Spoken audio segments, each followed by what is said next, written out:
Hello friends, स्वागत है आप लोग का एनसीईआरटी जोन में। बीपीएससी का previous year question paper discuss कर रहे हैं, क्योंकि बहुत सारे क्वेश्चन तो डायरेक्टली रिपीट होते हैं, कुछ इनडायरेक्टली रिपीट होते हैं। इनडायरेक्टली कैसे?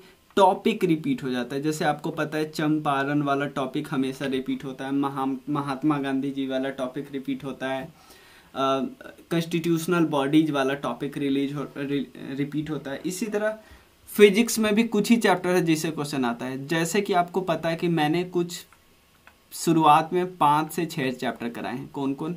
Wave, light, work energy power, modern physics, उसके बाद 1-2 और चैप्टर हैं।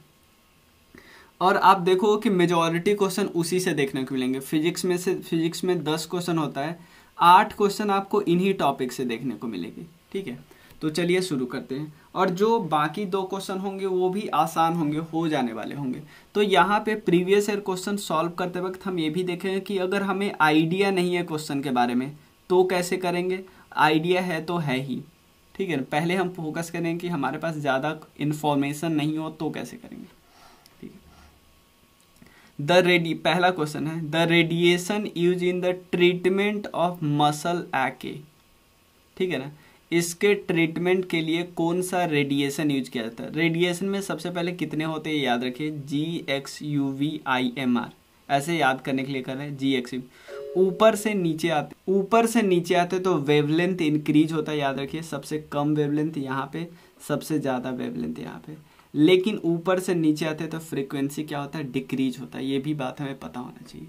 और कुछ ये फैक्ट आपको पता होना चाहिए। 1 एंगस्ट्रॉन इक्वल टू होता है 10⁻⁻10 मीटर, और 1 नैनोमीटर इक्वल टू होता है 10⁻⁹ मीटर। ये हमें पता होना चाहिए। 1 एंगस्ट्रॉन इक्वल टू 10, तो यानी एंगस्ट्रॉन और छोटा है तो हम ऐसे बोल सकते हैं 1 नैनोमीटर इक्वल टू 10 एंगस्ट्रॉन। ये इंफॉर्मेशन आपको बेसिक यूनिट में थोड़ा आइडिया होना चाहिए। तो मसल में खिंचाव वगैरह हो जाता है, इसके लिए कौन सा रेडिएशन का यूज हम लोग करते हैं? इंफ्रारेड। ठीक है ना। क्यों इंफ्रारेड का यूज करते हैं? यहाँ पे देखिए, इंफ्रारेड क्या करता है, हीट को ट्रांसफर करता है, यानी एनर्जी को ट्रांसफर करता है हमारे बॉडी में, तभी और हमारे बॉडी के डीपर लेयर तक पहुंच जाते हैं, बॉडी के टिश्यू पे, और बॉडी थेरेपी में मदद करती है। ठीक है, अब सिंपल है कि एनर्जी को ट्रांसफर कर देता है। ये ध्यान रखना, एयर में जरूरी नहीं है हीट की जरूरत हो। मतलब सिंपल समझो ना, अगर ये हमारे शरीर में पहुंचना है, कोई भी हीट अगर रेडिएशन हम पहुंचाते हैं तो रेडिएशन पहले एयर को गर्म करेगा, फिर हमारे शरीर तक पहुंचेगा। इसका मतलब ऐसा नहीं लगता कि बहुत सारे वेस्टेज हो जाएगा।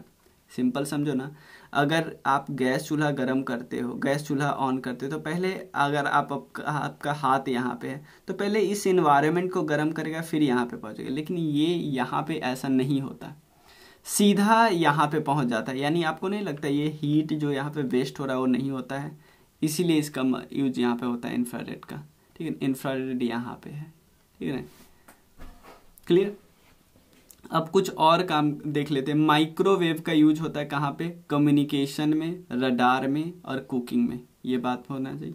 यूवी रेज का यूज लोग कहाँ पे करते हैं? डेंटल प्रैक्टिस में, उसके बाद बैक्टीरिया को मारने में, उसके बाद फ्लोरोसेंट इफेक्ट देने में, और ये कुछ फोटोथेरापी में, ये सब यूज होता है। सन टैनिंग में यूज होता है। जैसे हमारा शरीर थोड़ा सा, जो बॉडी का बाकी पार्ट जो ढका रहता है और जो पार्ट ढका नहीं रहता है, वो थोड़ा सा इसके रिस्पेक्ट में डार्क हो जाता है, वो टैनिंग यूवी रेज के कारण ही होती है। एक्स रेज का काम तो हमें पता है मेडिसिन में होता है, और एक्सरे का काम इवन कैंसर सेल को मारने में भी होता है, ना पता होना चाहिए। चलिए, ये तो बेसिक, बहुत बेसिक क्वेश्चन है। अगर यहाँ पे पूछा है total resistance of A circuit having parallel resistor, इसलिए मैं बोल रहा हूँ कि जो बीपीएससी में थोड़ा सा साइंस थोड़ा सा लेवल का आ जाता है, मतलब बाकी एग्जाम के बात करो तो, लेकिन थोड़ा सा लेवल क्या 30 में से 30 नहीं भाई, 30 में से 3-4, 26 से 27 क्वेश्चन बहुत बेसिक होते हैं, डायरेक्टली रटाए क्वेश्चन आते हैं, समझ में आया ना। तो total resistance of A circuit having 2 parallel resistor, क्योंकि ये अगर आपको इन्फॉर्मेशन नहीं पता रहेगा कि पैरेलल में कैसे होता है और सीरीज में कैसे होता है।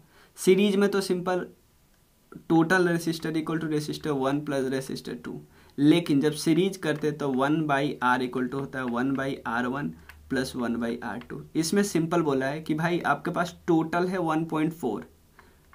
1.4 प्लस उसमें से एक क्या है 2, तो दूसरा क्या होगा 1/R2। ये R2 क्या होगा, ये बट्टा पर का जोड़ कर दो, ठीक है, और इससे निकल जाएगा, ठीक है ना। तो आंसर इसमें कौन होगा मैं बताता हूँ, बस आप लोग थोड़ा सा कर लेना इसको। आंसर है डी 4.7। सिंपल सा ना, इसको निकालना बहुत आसान है ना। इसको इधर ले जाओ 1.4 माइनस 1.2 इक्वल टू 1/R2, फिर इसको ऐसे करके नहीं निकाल लेते हैं। देखो अब देखो नेक्स्ट क्वेश्चन है सेमी कंडक्टर। सेमी कंडक्टर होता क्या है, सेमी कंडक्टर का रेसिस्टेंस हीट करने पे क्या होगा। देखो ये ज़्यादा आपको नहीं भी पता हो तो भी हीट करने पे कभी भी डिक्रीज ही होती है। सिंपल समझो ना, मान लो हम एक नॉर्मल वाटर की बात कर लेते हैं, ठीक है, ध्यान देना। वाटर से आप जब गुजर रहे थे तो वाटर आपको रोकने का कोशिश कर रहा था ना। एक बेसिक एग्जाम्पल, इसका छोड़ो सेमीकंडक्टर। लेकिन जैसे ही वाटर को आपने हीट दिया तो वाटर क्या करेगा, गैस में कन्वर्ट होगा और बहुत सारे लिक्विड ऐसे ऐसे उड़ने लगेगा, ठीक है। तो आपको नहीं लगता ये रेसिस्टेंस जो आप पहले जाने में आपको हाथ यहाँ से यहाँ ले जाने में दिक्कत हो रहा था, ये गैस उड़ जाएगा, आप आराम से हाथ ले जा सकते हो। यानी रेसिस्टेंस, रेसिस्ट करने का जो पावर है वो डिक्रीज हो रहा है। हीट करने पे सबके साथ यही होता है मेजॉरिटी केस में, और हमसे कोई एक्सेप्शन वाला क्वेश्चन पूछेगा नहीं। सेमी कंडक्टर का रेसिस्टेंस डिक्रीज होगा हीट करने पे, ये आराम से नहीं पता है तो भी करना है ऐसे क्वेश्चन। अब कुछ एग्जाम्पल देख लेते हैं। क्या सेमीकंडक्टर होता क्या है, देखो एक तो होता है कंडक्टर जो जिसका हाई कंडक्टिविटी होती है, इलेक्ट्रिसिटी आराम से पास होती है। एक होता है पुअर कंडक्टर होता है, इसके बीच में जो होता है उसको सेमीकंडक्टर बोलते हैं। सेमीकंडक्टर क्या एक मेटल ही सिर्फ हो सकता है, नहीं, सेमीकंडक्टर मेटल भी हो सकता है और कंपाउंड भी हो सकता है। जैसे जो प्योर एलिमेंट होते हैं, जैसे मान लो सिलिकॉन एक सेमीकंडक्टर, प्लीज याद रखो एग्जाम्पल पूछे जाते हैं, सिलिकॉन और जर्मेनियम।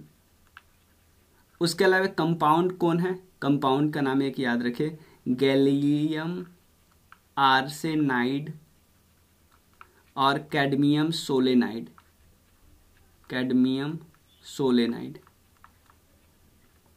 ठीक है। इसीलिए प्रीवियस ईयर क्वेश्चन इतना इंपॉर्टेंट हो जाता है, ठीक है। ये क्वेश्चन आप ये मत बोलो कि इतना डीप हमें पर जाना है। और ये क्वेश्चन भी फैराडे कांस्टेंट, आपसे ये क्वेश्चन इतना डीप जानने की कोशिश ही नहीं कर रहा था, मतलब हमें नहीं पता, नहीं याद होगा, क्योंकि अगर आप फिजिक्स के स्टूडेंट नहीं है तो है भी, तो अगर आपका पढ़ाई बहुत छोड़ा हुआ, अगर ग्रेजुएशन 3-4 साल पहले आपने किया तो भूल जाते हैं यार, ठीक है ना, क्योंकि आपका लिंकेज जीएस में हो जाता है, हिस्ट्री पॉलिटी, तो आप उतना छोड़ देते हो। देखो फैराडे कांस्टेंट क्या होता है, depend on the amount of electrolyte, depend on the current passed on the electrolyte, depends on the volume of the solvent. आपको क्या लगता है यार, नाम तो दिया है कांस्टेंट और आप बता रहे हो कि आप इसके आधार पे चेंज होगा, इसके आधार पे चेंज होगा, इसके आधार पे चेंज होगा, तो काहे का कांस्टेंट। फैराडे कांस्टेंट एक यूनिवर्सल कांस्टेंट होता है। एग्जामिनेशन हॉल में आप ऐसा, ये बहुत बेसिक थिंकिंग है, मैं नहीं बोल रहा हूँ कि ऐसे आपको अगर फैराडे कांस्टेंट आता है तो आप ऐसे करो, नहीं आता है भाई, मेजॉरिटी 95% को नहीं आता है, तो हम ऐसे करेंगे ना, ठीक है ना।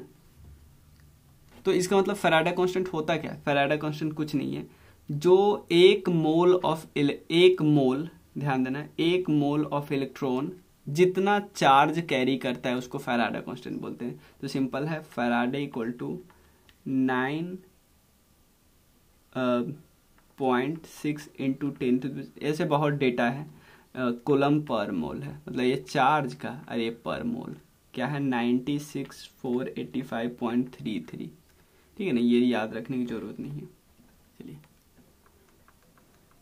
नेक्स्ट है लाइट ईयर, किसका यूनिट है, हम सबको पता है लाइट ईयर डिस्टेंस का यूनिट है। अब एक और डिस्टेंस का यूनिट हम देखते हैं, पारसेक। आप मुझे बता सकते हो पारसेक किसके बराबर होता है, भाई पारसेक बराबर होता है 3.26 इंटू लाइट ईयर, ठीक है। तो आपसे सब पूछेगा कि 3-4 ऑप्शन दे देगा कि इसमें डिस्टेंस की सबसे लंबी यूनिट कौन सी है, तो आप बता देना पारसेक है, लाइट ईयर नहीं सोचना है। वन एस्ट्रोनॉमिकल यूनियन किसके बराबर होता है? ये होता है distance between sun and earth. Astronomical union, या हमें पता है ना 15 करोड़ किलोमीटर, या हम बोल सकते हैं 150 मिलियन किलोमीटर, ठीक है ना, 150 मिलियन। और आपको पता है ना 1 million equal to 10 lakh, 10 lakh से इसे मल्टीप्लाई करोगे तो 15 करोड़ किलोमीटर हो जाएगा, ठीक है। इतना क्लियर है। उसके बाद एक चीज और ध्यान रख सकते हो, क्या ध्यान रख सकते हो? पारसेक हो गया, एस्ट्रोनॉमिकल यूनियन हो गया, इतना ठीक है। चलिए, हाँ, लाइट ईयर ऐसे भी निकाल सकते हो कि एक लाइट जो होता है सनलाइट, वो ट्रैवल करेगा 1 साल में जितना डिस्टेंस ट्रैवल करेगा ना, उसको हम लोग बोलते हैं लाइट ईयर। आपको पता ना 8 मिनट में वो कहाँ से कवर कर जाता है? 8 मिनट में वो अर्थ से सन से अर्थ पे आ जाता है, 8 मिनट, ठीक है। 1 लाइट ईयर इसके बराबर होता है। ये सही क्वेश्चन है यार, और ये पूछा जा सकता है, फिर से आराम से पूछा जा सकता है, क्योंकि ये ऐसा क्वेश्चन है ना, which of the following does not change when light travel from one medium to another medium. देखो, लाइट का अपना वेलोसिटी होता है, कुछ लाइट का अपना वेवलेंथ होता है, लाइट का अपना फ्रीक्वेंसी होता है, लाइट का अपना रिफ्रैक्टिव इंडेक्स होता है ना, सब कुछ होता है लाइट का। अब बस ये पूछ रहा है कि लाइट अगर एक मीडियम से, मीडियम 1 है और मीडियम 2 है, एक मीडियम से दूसरे मीडियम पे जाएगा तो क्या चेंज नहीं होगा? ये आपसे बस पूछना चाह रहा है, क्या चेंज नहीं होगा? देखो, जो कुछ प्रॉपर्टी होती है ना, जैसे फ्रीक्वेंसी, ये चेंज ही नहीं होती है भाई लाइट का, बट इसके अलावे वेवलेंथ, वेलोसिटी और रिफ्रैक्टिव इंडेक्स ये चेंज हो जाती है एक मीडियम से दूसरे मीडियम पे जाने पे, ठीक है। तो क्वेश्चन है चेंज क्यों नहीं होते? क्योंकि फ्रीक्वेंसी डिपेंड करता है एमिशन ऑफ लाइट पे, ठीक है ना, सोर्स ऑफ लाइट पे, नॉट कि मीडियम पे डिपेंड करता है, ठीक है ना। चाहे वो मीडियम में चेंज होता रहे, कोई नहीं, मीडियम कितना बदलता रहे, फ्रीक्वेंसी चेंज नहीं। भाई प्लीज इस क्वेश्चन को आप फोकस कर लो, ये हमने थ्योरी वाला में भी कराया, ये भी सारे थ्योरी में कराया, ठीक है ना। फैराडे वाला चैप्टर मैंने नहीं कराया, फैराडे वाला मैंने चैप्टर मैं कराऊंगा, क्योंकि वो वाला चैप्टर जो है ना चार्ज वगैरह वाला मैंने कराया नहीं है। बाकी आपको हर चैप्टर, रेसिस्टेंस, सेमीकंडक्टर वाला हो गया, रेडिएशन वाला हो गया, टोटल रेसिस्टेंस, ये वाला भी नहीं कराया, टोटल रेसिस्टेंस, ठीक है। तो करवा ही दूंगा मैं, जो 2-3 चैप्टर बचा हुआ ना वो करवा ही दूंगा, ठीक है। ये तो बहुत आसान है। इलेक्ट्रोमैग्नेटिक वेव का वेलोसिटी हम सबको होता है 3 × 10⁸ मीटर पर सेकेंड, ठीक है ना। ये बहुत आसान क्वेश्चन है। ये तो हम सब बचपन से रटते हैं कि first man who placed his foot on the moon of, ये नील आर्मस्ट्रॉन्ग थे। नील आर्मस्ट्रॉन्ग किस स्पेस क्राफ्ट से गए थे? ये था अपोलो 11। अपोलो 11 किसके तरफ से गए थे? नासा के तरफ से, ठीक है ना। ये पहुंचे कब थे? 20 जुलाई। यहाँ से निकले कब थे? 16 जुलाई को निकले थे, 20 जुलाई 1969 को पहुंचे थे। जो आर्मस्ट्रॉन्ग था ना, वो पहला ह्यूमन था जो दूसरी दुनिया पे अपना कदम रखा था, ठीक है ना। इसके अलावा और कोई ऑप्शन है? लियोनोव ये फॉर्मर सोवियत, ये जो यूनियन थे ना, उसके कॉस्मोनॉट थे। इन्होंने 1965 में पहले पर्सन थे जो क्या किए थे? स्पेस वॉक किए थे। ये बात याद रख सकते, स्पेस वॉक। ये भी आपसे पूछा जा सकता है, नहीं होता है स्पेस क्राफ्ट से निकलना, स्पेस वॉक करना। स्पेस वॉक किए थे फर्स्ट पर्सन, कहाँ के थे? USSR। तो ये भी पूछा जा सकता है। लियोनोव का पूरा नाम है एलेक्सी आर्खिपोविच लियोनोव, ये याद कर सकते हैं, ठीक है। उसके बाद जो कोलिन साहब थे ना, ये अपोलो 11 के क्या थे? पायलट थे। अपोलो 11 के पायलट थे। 2 लोग और किन किन को ये कैरी किए थे? एक तो नील आर्मस्ट्रॉन्ग थे, एक है एडविन को भी ले गए थे। उसके अलावा जेम्स वॉन एलन, आपको एक पता ना, एलन लाइन आपने पढ़ा होगा जरूर, एलन लाइन, ठीक है ना। एलन वेल्ट ऐसे बोल सकते हैं, वैन एलन वेल्ट, इसका डिस्कवरी इन्होंने किया था 1958 में। और सैटर्न पे एक नए मून का भी खोज इन्होंने किया था, ये बात याद रखिए। तो ये बहुत आसान क्वेश्चन था, लेकिन ये तीनों इन्फॉर्मेशन आपको याद रखना है। सैटर्न पे एक मून की खोज की थी, और इन्होंने क्या किया था, स्पेस वॉक किया था इन्होंने, ये पायलट थे। चलिए, ये तो बहुत आसान क्वेश्चन है, क्योंकि हमें पता है ये कोई एटम होता है, इसका मतलब होता है ऊपर वाले का मतलब होता है मास नंबर, और नीचे वाले का नंबर होता है atomic number. Atomic number, atomic number किसके बराबर होता है, नंबर ऑफ प्रोटॉन का। और मास नंबर किसके बराबर होता है, number of proton plus number of neutron के। और प्रोटॉन आपको पता है न्यूट्रॉन के बराबर होता है, ये सॉरी प्रोटॉन और इलेक्ट्रॉन बराबर होता है ये किसके, जब कोई एटम न्यूट्रल हो, एटम न्यूट्रल हो, कोई चार्ज नहीं हो तब। ठीक है, अब आराम से देखो, इसका मतलब है प्रोटॉन प्लस न्यूट्रॉन, और इसका मतलब है प्रोटॉन। तो भाई न्यूट्रॉन निकालने के लिए आप इसमें से ये माइनस कर दोगे, सिंपल समझो ना, proton plus neutron minus proton, तो प्रोटॉन प्रोटॉन कटा, न्यूट्रॉन बचा। तो 242 में से 94 घटा नहीं सकते, कितना आ जाएगा भाई, 148 आ जाएगा ना। 142 यहाँ से बचा और 6 यहाँ से बचा, 148 नहीं हुआ। बहुत आसान क्वेश्चन था, इसको हर जगह हम लोग किए हुए हैं। हाँ देखो, हाईएस्ट विस्कोसिटी, ये बहुत है। विस्कोसिटी का मतलब क्या होता है, सिंपल है। देखो ये वर्ड आप नहीं भी पढ़े हो ये ना, तो आप थोड़ा सा यार ऐसा वर्ड कि यार ये लिक्विड थोड़ा ज़्यादा विस्कस है, कम विस्कोसिटी है। विस्कोसिटी का सिंपल मतलब होता है कि अगर किसी की विस्कोसिटी ज़्यादा है तो फ्री फ्लो नहीं करेगी, सिंपल है। अगर वाटर को आप रखोगे तो आराम से फ्री फ्लो करेंगे, लेकिन ब्लड थोड़ा सा कम फ्री फ्लो करेगा। लेकिन हनी आपको नहीं लगता यार, टपक जाता है वहीं पे रहता है, नहीं मतलब क्या करता है, फ्रीली मूव नहीं करता है, ठीक है ना। अब कुछ फ्लूइड के विस्कोसिटी हम देख लेते हैं। वाटर का होता है 1, ब्लड का होता है 2.7, एयर का कितना होता है 0.017, यानी एयर का तो और कम है भाई। वाटर का 1, ब्लड का 2.7, हनी का क्या है 200 है यार, 200। ठीक है, next, money is poor source of, देखो money milk is a poor source of किसका है। देखो हमने बोला कि मिल्क में सब कुछ मिल जाता है, लेकिन विटामिन सी नहीं मिलता है भाई। विटामिन सी नहीं मिलता है क्योंकि विटामिन सी कभी भी एनिमल के जो भी देता है, जो भी एनिमल का जो प्रोडक्ट होता है उससे मिलता ही नहीं है। पहले तो एक चीज ध्यान रखिए। और मिल्क क्या है, एनिमल प्रोडक्ट है कि नहीं।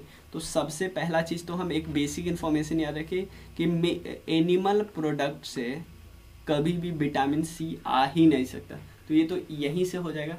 और इसके अलावा हम ये भी पढ़ते हैं कि मिल्क में सब कुछ मिलता है, विटामिन सी नहीं मिलता है। दोनों सेम ही चीज पढ़ते हैं, लेकिन ये बेसिक लाइन जो हम लोग याद करते हैं कि यार विटामिन सी कभी भी एनिमल प्रोडक्ट से मिल ही नहीं सकता।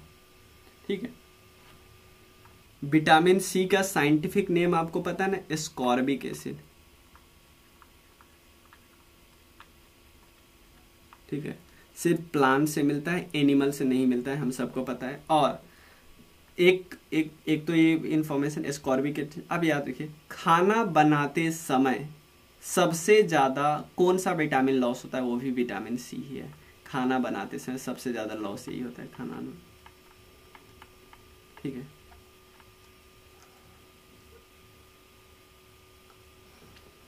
उसके बाद कैपिलरी जो वॉल होता है ना, उसको अच्छे से फंक्शन करने में मदद करता है।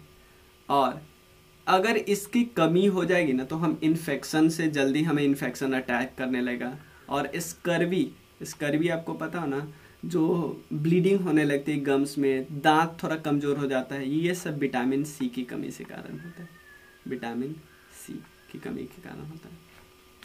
उसके अलावा कैल्शियम हड्डी को मजबूत करता है, ये तो हमें बात पता ही है। ठीक है, हड्डी को मजबूत करता है। और प्रोटीन आपको प्लांट एनिमल सबसे मिल सकता है, डेयरी प्रोडक्ट। कार्बोहाइड्रेट को पता ही है, थोड़ा बेसिक बात है।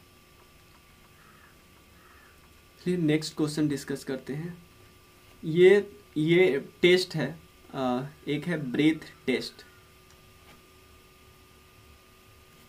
इसको कंडक्ट किया जाता है पुलिस के द्वारा, ताकि वो, ये केमिस्ट्री का बहुत आराम से हो जाएगा। ये प्रीवियस ईयर में कितनी बार पूछा हुआ है, तो घटना चक्र करने का एक फायदा है, हमें ये ऐसे ऐसे क्वेश्चन को आराम से टैकल कर सकते हैं। Breath test conducted by police to check the drunken driver has which one of the following on the filter paper. Filter paper पे क्या होता है ये आपको पता होना चाहिए। पोटेशियम डाइक्रोमेट और सल्फ्यूरिक एसिड होता है। पोटेशियम डाइक्रोमेट और सल्फ्यूरिक एसिड होता है। ठीक है, होता क्या था, क्योंकि आपको पता है एल्कोहल में सबसे ज़्यादा किसकी मात्रा होती है, एथेनॉल की। तो एथेनॉल जैसे ही पड़ता है इस पेपर पे, तो इसका कलर चेंज हो जाता है। कलर क्या चेंज हो जाता है, येलो कलर से हो जाता है ग्रीन कलर। येलो कलर से हो जाता है ग्रीन कलर। जितना ज़्यादा डीप कलर होगा, लेवल ऑफ ड्रिंकिंग, इसका मतलब उतना ज़्यादा पिया है उस बंदे ने। ठीक है,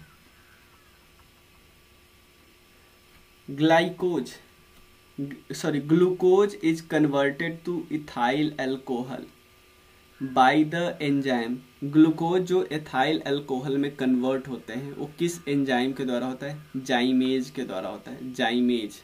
ठीक है ना, ग्लूकोज किस में कन्वर्ट हो जाता है, इथाइल अल्कोहल में। ठीक है, तो फर्मेंटेशन ऑफ शुगर में इसका यूज होता है। क्या किस में बदल देते हैं, इथाइल अल्कोहल और कार्बन डाइऑक्साइड में बदल देते हैं। ठीक है, और ईस्ट में ये नेचुरली होता है। उसके अलावा माल्टेज की बात करते हैं। माल्टेज में डाइसैक्राइड्स को देखो, माल्टेज में क्या होता है, डाइसैक्राइड माल्टोज को ये सिंपल शुगर ग्लूकोज में कन्वर्ट करता है। उसके अलावा इन्वर्टेज में क्या होता है, इन्वर्टेज यहाँ पे ऑप्शन है ना, माल्टेज का मतलब हमने कर दिया, ये डाइसैक्राइड माल्टोज को सिंपल शुगर ग्लूकोज में कन्वर्ट करता है। इन्वर्टेज में क्या होता है, शुगर का हाइड्रोलिसिस करते हैं, और इसमें बनता क्या है, फ्रक्टोज प्लस ग्लूकोज का मिक्सचर। डायस्टेज में होता क्या है, इसमें ब्रेक डाउन होता है स्टार्च का इनटू माल्टेज। ठीक है, नेक्स्ट लाइम वाटर जो टर्न हो जाता है मिल्की, मतलब मिल्की कलर का हो जाता है लाइम वाटर, ये किसके कारण होता है, CO2 के कारण होता है। ठीक है ना, होता क्या है, जो कार्बन डाइऑक्साइड रिएक्ट करता है कार्बन कैल्शियम हाइड्रोक्साइड सॉल्यूशन के कारण, और ये व्हाइट बनाते हैं, white precipitate of calcium carbonate. याद रखना, एक ये जो मिल्की होते हैं या क्लाउडी व्हाइट होते हैं।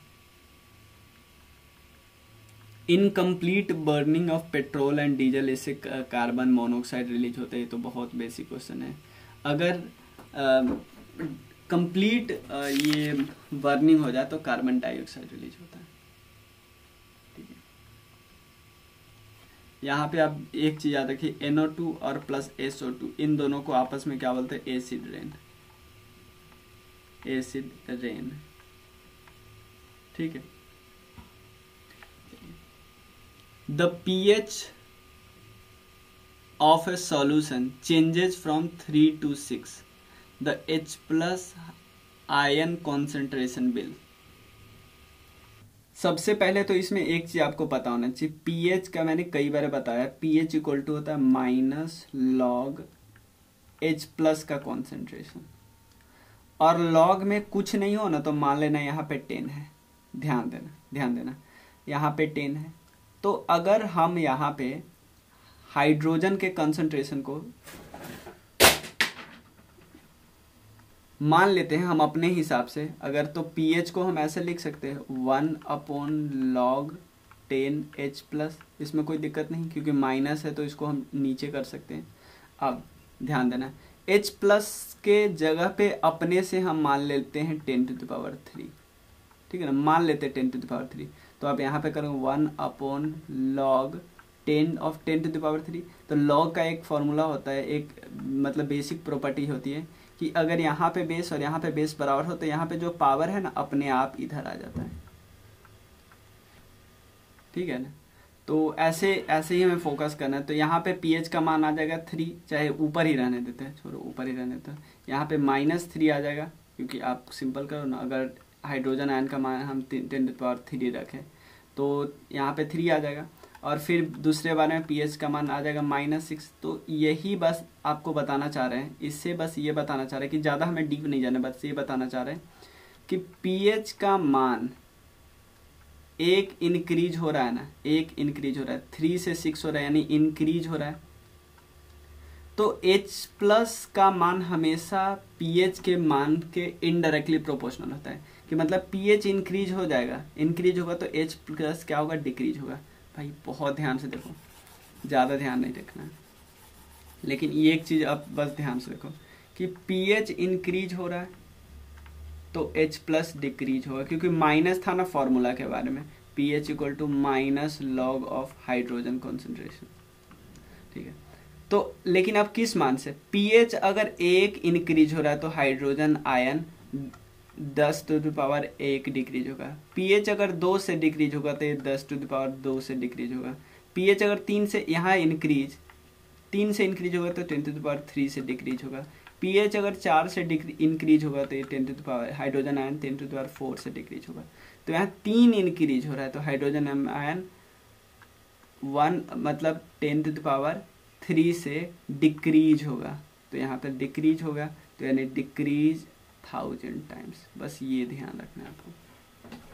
pH जिस रेट से इंक्रीज होगा, हाइड्रोजन कॉन्सेंट्रेशन 10⁻, उस रेट से डिक्रीज होगा। और यहाँ पे अगर हम pH को 6 से 3 कर रहे हैं तो हाइड्रोजन आयन उल्टा हो जाएगा, 1000 टाइम्स इंक्रीज कर जाएगा। समझ में है ना। एक बारी और मैं समझाता हूँ। देखो, pH और हाइड्रोजन आयन के बीच माइनस आता है तो दोनों इनडायरेक्टली प्रोपोर्शनल है। pH जिस रेट से इंक्रीज होगा, pH जिस रेट से इंक्रीज होगा, हाइड्रोजन आयन उस 10⁻, जिस 10⁻1 2 3 पावर से डिक्रीज होगा। यानी pH अगर 1 इंक्रीज हुआ तो हाइड्रोजन आयन 10⁻1 से डिक्रीज होगा। pH अगर 2 से इंक्रीज हुआ तो हाइड्रोजन आयन 10⁻2 से डिक्रीज होगा। ये होता है।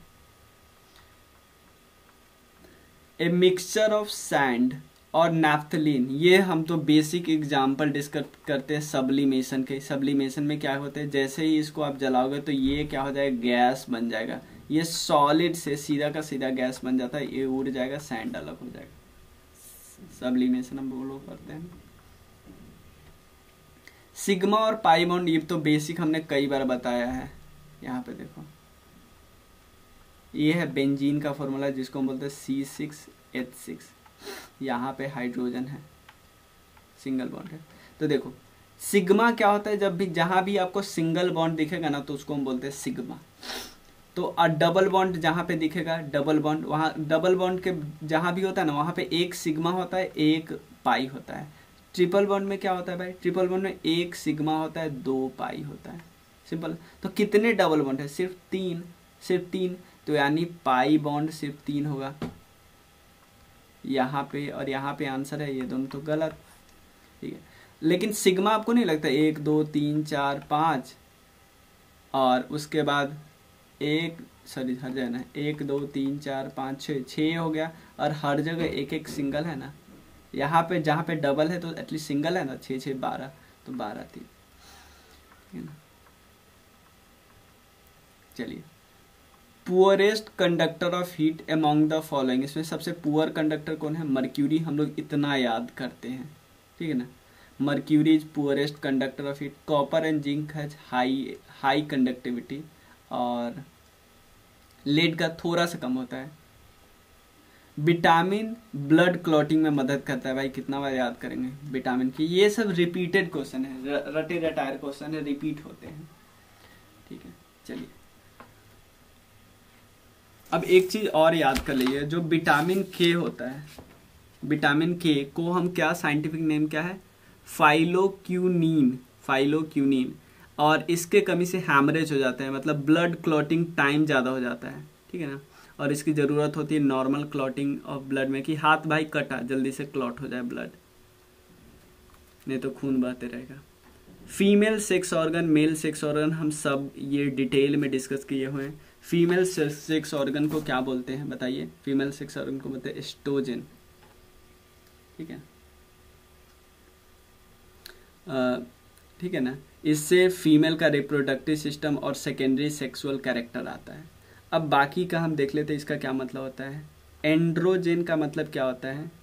ये रोल प्ले करते हैं मेल ट्रेट लाने में और रिप्रोडक्टिव एक्टिविटी लाने में। और लेकिन ऐसा नहीं है कि ये सिर्फ और सिर्फ फीमेल मेल में मिलता है, मेल और फीमेल दोनों में मिल सकता है एंड्रोजन, ठीक है ना। और चलिए, इंसुलिन ब्लड शुगर लेवल को रेगुलेट करने में मदद करता है। और नेक्स्ट है ऑक्सीटॉक्सिन। हमें लगा कि यार ऑक्सीटॉक्सिन ही ये होता है, आंसर होगा।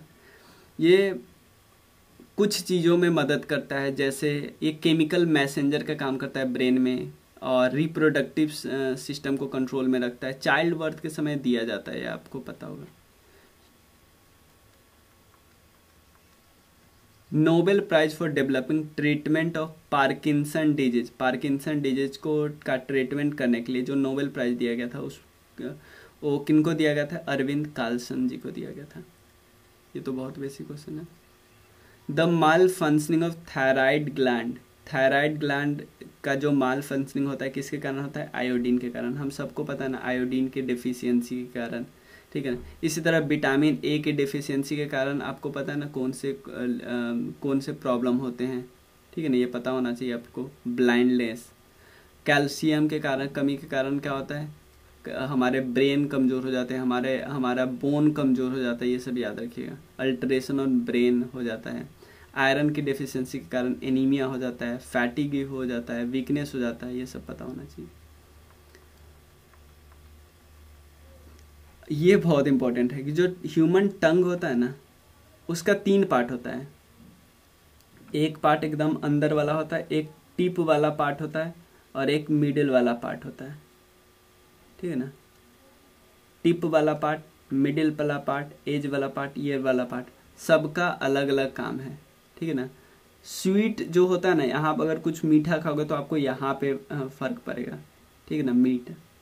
और सॉल्टी जो होगा और सावरनेस, ये साइड में पता चला है यहाँ पे, और जो एकदम भीतर पता चलेगा आपको, तीखापन भीतर पता चलेगा, ठीक है। चलिए नेक्स्ट है जिंजर, यानी अदरक को आप बोलते हो स्टीम, रूट क्यों नहीं बोलते हो?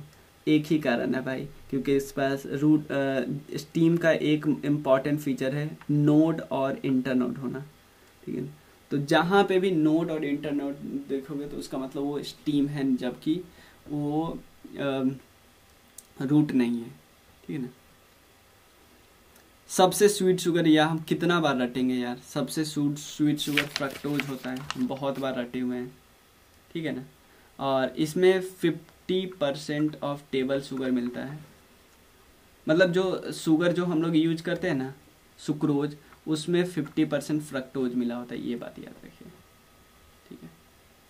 अगर स्वीटनेस का काउंट हम, अगर सुक्रोज जो हम चीनी खाते हैं घर पे, टेबल शुगर जिनको बोलते हैं, उसका काउंट अगर 1 रखे तो ग्लूकोज क्या है? 0.74, यानी कम होगा। लेकिन फ्रक्टोज है भाई 1.7, समझ में आया ना। तो फ्रक्टोज इसलिए सबसे स्वीटेस्ट है, ठीक है।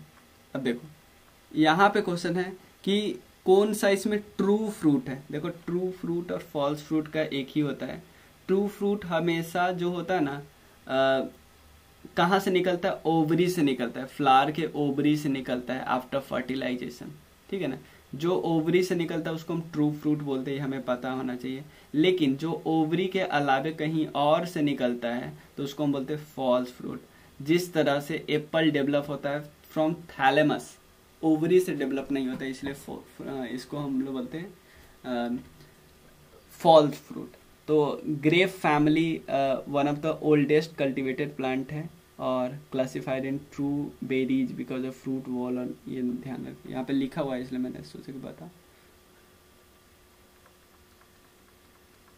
ठीक है।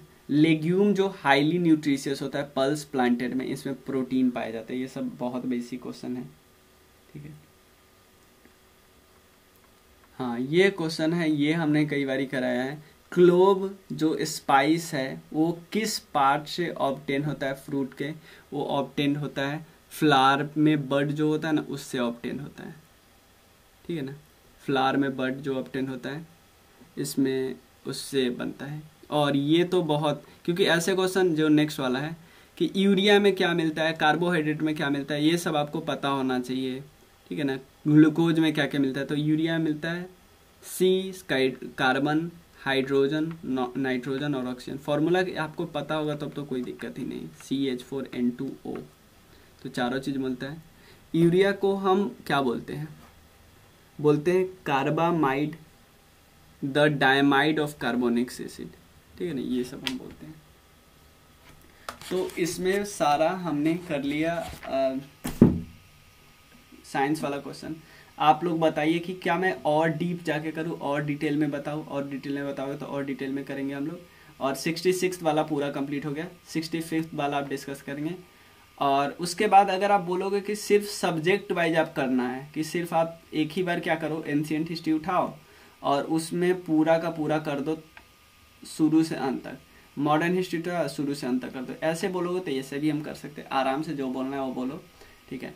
199 प्राइस है, क्योंकि 1-2 वीडियो और पब्लिक करूँगा, उसके बाद ये सब प्राइवेट पे होगा, मतलब अनलिस्टेड वीडियो होगी, ठीक है। और उसके